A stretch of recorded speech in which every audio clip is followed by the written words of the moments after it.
Hey guys, and welcome back to another Flex guide. This time it's for Norushen. So, now for first little few things before we get into the guide.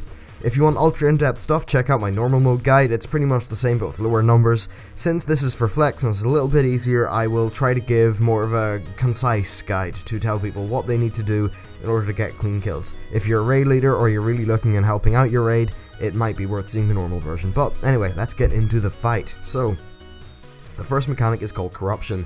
Basically, at the start of the fight, you start with 75. Now, DPS will do 50% damage like this, so clearing the corruption, which I'm just going to refer to as purifying the player, is what you want to do.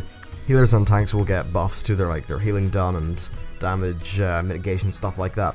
Now, we'll cover this test phase later, but basically, you click on an orb, it takes you to phased area, you do a few things, phases you back in, nice and simple. Now, let's go on to the main fight. You'll be fighting the Amalgam of Corruption. So, for tanks, there's the usual sort of tank swap stuff going on here. He does an ability called Self-Doubt. After this, you want to swap. It's pretty much the usual affair. He will also do a thing called Blind Hatred. This is pretty much a big beam eye similar to Durmu the Forgotten from Throne of Thunder. Simply don't stand in it. He'll spin around the room, just don't stand in the beam. It's really, really easy. Now, there's also adds that you'll encounter along the fight. These spawn in when the players in the DPS phase kill one of the adds inside there, and there's big adds and small ones. For the big ones, you want to nuke them down really fast, and when they die, they'll drop a Void Zone. This Void Zone does heavy raid damage, so you want a player to step inside it and soak it up. Now, this will also give them 25 Corruption. The way we did it is that the player who soaks up, we just did it with a DPS soaking it up, and the player who soaks the Void Zone is the next person to go into their own test phase, because the test phase will clear the corruption that they gain from standing in the Void Zone. So there's that. Now, next let's talk about the small adds. These spawn in when a small add is killed inside the DPS test phase. These should be nuked, and they cast a spell on the boss, which buffs him.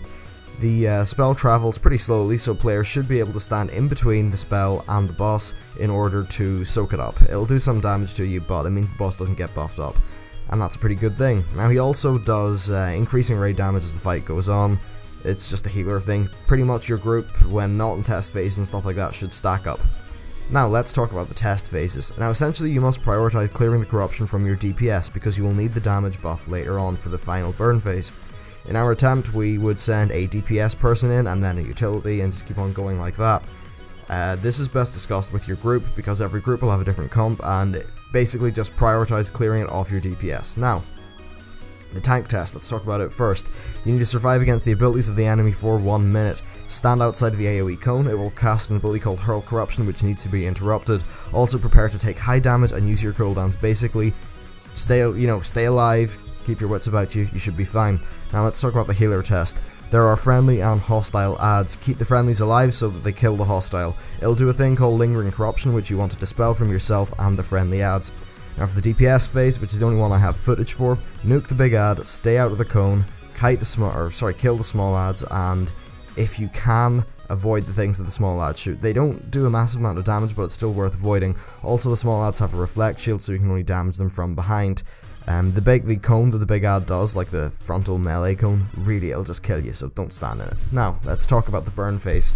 At 50% health and each subsequent 10%, he will summon a big add. Now, since these big adds do heavy raid damage and stuff like that, combined with the fact the boss is already doing heavy raid damage, these must be killed. A lot of groups will just try to zerg it down from 50. You can't do that, you need to kill the big adds. It's that simple. Just do it. Now, of course, the default mechanics still apply, so the big adds will drop a Void Zone. You'll want to soak that up. I wouldn't recommend getting a DPS to soak up the Void Zone, because they will lose their purified buff and therefore will not do the additional damage. So if you just got like a tank or something like that to pick it up, you should be okay. And pretty much that's it. 5 of these will spawn at 50, 40, 30, 20 and 10%. Once you kill those, you should be able to kill the boss. Overall, this boss does have quite a lot of mechanics with him, and raid members need to have their wits about them, especially with the whole like test phase thingy. Basically, if you can nail down rotating your players in and out of the test phases and purifying all the DPS, you'll win the fight. It's that easy. Honestly, if you're watching this video and you've soaked in all the information, then you're probably the person who should be leading the raid for this fight. That's what I'd recommend. Anyway, I hope you enjoyed the video. Stuff to say? Really? No, nothing to say. If you enjoyed it, please like and subscribe, because it really does help me out. And that's it. Thanks for watching, and I'll see you next time.